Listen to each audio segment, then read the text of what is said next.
How to make realistic-looking curtains animation without shape keys in Blender under 2 minutes. Delete the cube and add a plane.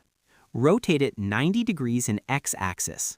Scale it in z-axis. Duplicate it and place it right on the left using Snapping Tool. Now snap it to the right.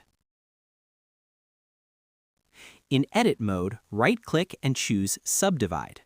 Change number of cuts into 32. Select these two vertices and press Ctrl plus Shift plus Numpad plus button. Press Shift plus H and choose Hook to New Object. Add new vertex groups and rename it. Don't forget to click Assign.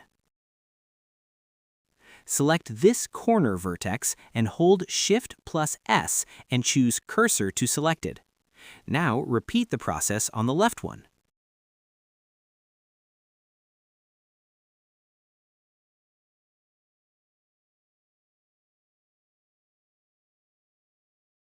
Now let's add material.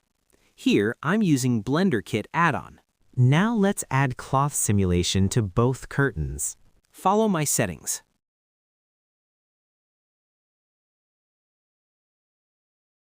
Now choose the left one and repeat the process. While right hook selected, press I to add keyframe. Now move the timeline. Scale the hook down. Press I again to add a keyframe. Repeat the process for the left curtain. Subscribe for more tips and tricks like this every single day.